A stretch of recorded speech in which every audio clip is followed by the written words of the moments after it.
One day, I remember sending a message to my siblings. We have a WhatsApp group, and I can't exactly remember if it was a voice note I sent or written message. But I know that I was crying.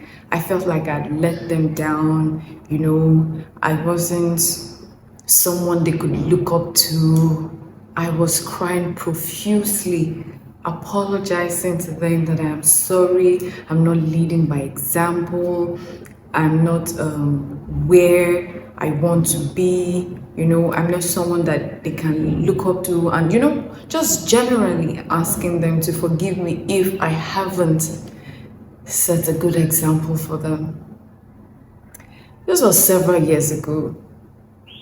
Thinking back now, I just realized that I put myself under pressure. There's some unwritten law or unseen rule that as a firstborn child, as a firstborn girl, you are leading by example. Welcome to my YouTube channel, everybody. My name is Modupe Adventure. This is your first time coming across this channel. Thank you for coming. Before you go, don't forget to subscribe. The Singles Haven is a place where I share my experiences as a single lady who is waiting to get married. I am an advocate for enjoying your life in full, learning about yourself, becoming a better you while you wait for marriage. That is if you want to get married. So today's discussion, I'm sure the thumbnail, the caption already told you. I am a firstborn daughter, firstborn child, and I believe that there's undue pressure on firstborn children. Well, I'm going to be speaking from experience as a firstborn daughter. In no particular order, I'm starting from the disadvantages. I'm sure you're wondering why am I starting from why am I starting from the disadvantages? Oh well, usually the unwritten rule is you start from the advantages, but today I want to start from the disadvantages. So I'm doing both, 5 disadvantages, 5 advantages. So let's dig in. If I'm looking down, I'm looking at my at my notes. So disadvantage 1, you grow up fast.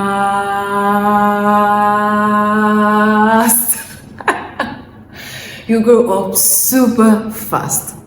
So we have twins in my family, and I vividly remember my parents' room, there was my mom's room, that one, she had her wardrobe in there, shoes and all that.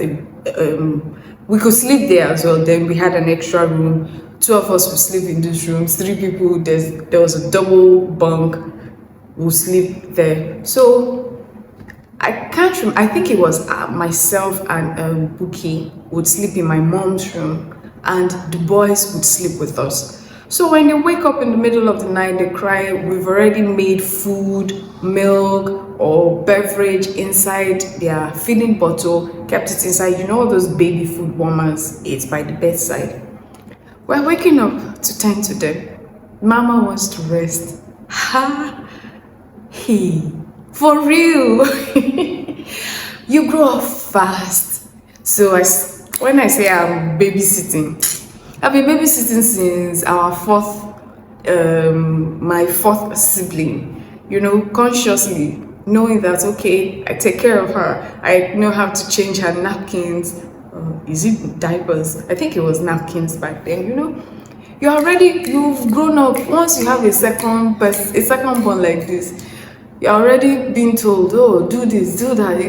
You shall grow up fast. 2, your child is taken from you. Oh gosh. Sometimes I look at, firstborn children, and when their parents are trying to, you should look out for your younger sister, or look out for your younger brother. You are playing. Please. I remember this incident in church. The woman's child as at that time, I think maybe 6 or 7, it was a boy. And I was in the nursing mother area. And the woman, shouted at the boy, spanked him. You're supposed to, your sister, something, something, something. I'm like, Madam, how old is your son? She now told me, and I said, do you realize that he just wants to play? He's still a child. And I felt it because that's how I too, I was, your childhood is just taken from you too early. There was one time we went to the convent and mom told us to come back at 6 p.m. I think. We got home that day, probably 7. I shall know it was past 6 p.m. Oh boy. And I can't remember my age, but I just wanted to play. You know how children will play and, forget about time. We're no longer time conscious. Let's just leave it at that. Like, look at the time. I told you, I gave you a time, something. Man, the experience where you feel like, is this person even my mother? Your childhood is, taken from you. You are conscious. You no longer can play like every other person because you are being told, look at time, do this, do that. Number 3, you become second parents. And become responsible quicker. The example where I gave that the boys will sleep with the boys when they wake up in the middle of the night, we're tending to them. You become second parents. You're looking out for this person, you're taking care of this person, making decisions for that younger sibling and all. You become second parents. Your parents will go and leave you in charge. Number 4, mistakes are made with you. This one.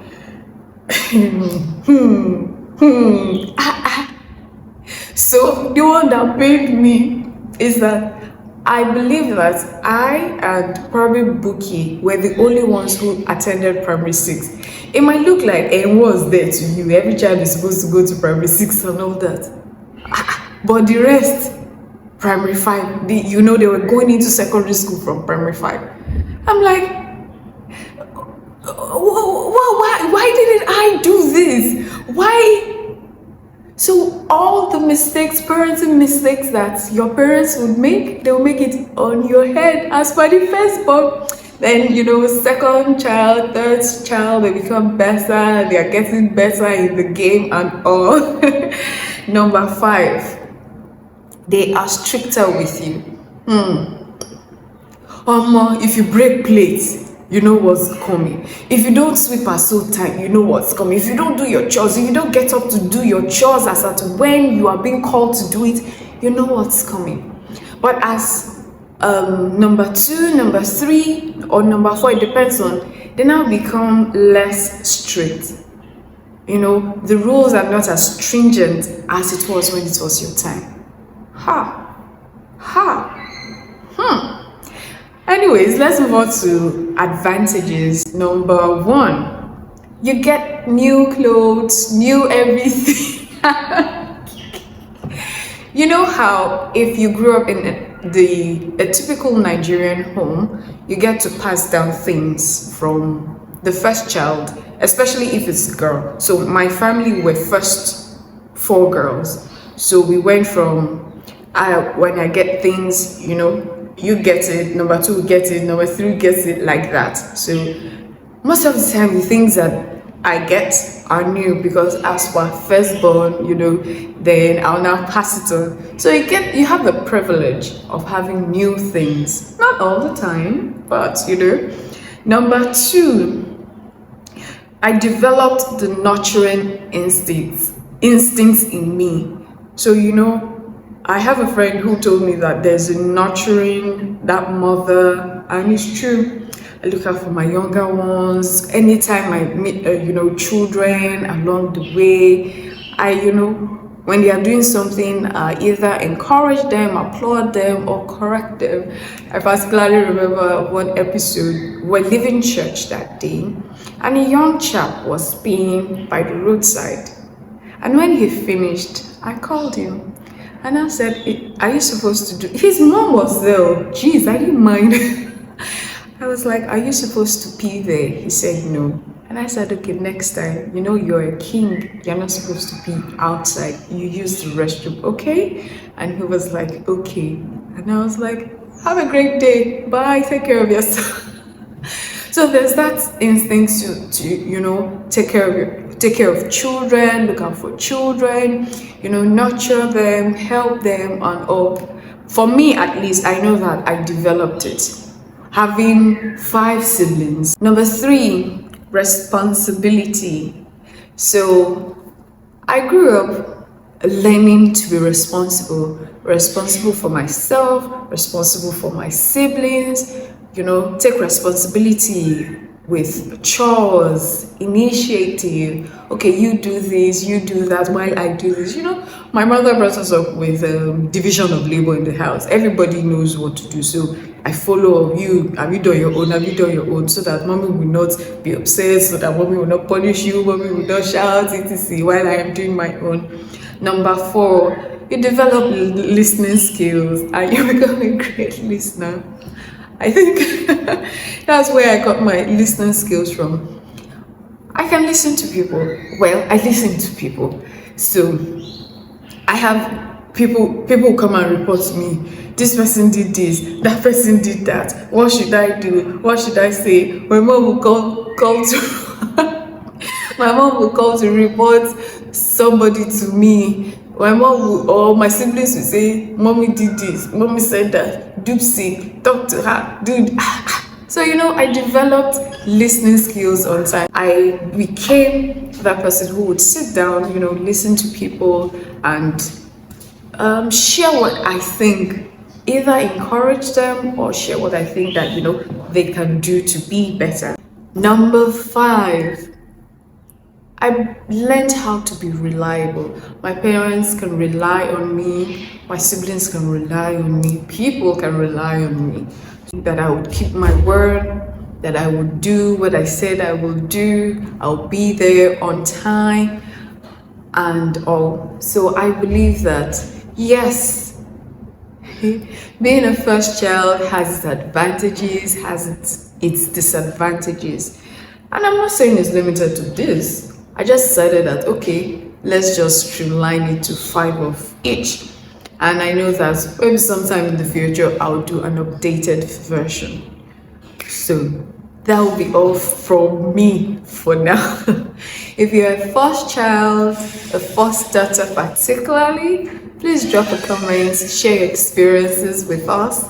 And please, if you know any firstborn child, any firstborn girl, please share this with them. If they've experienced 1 or 2 of my own stories, they can relate.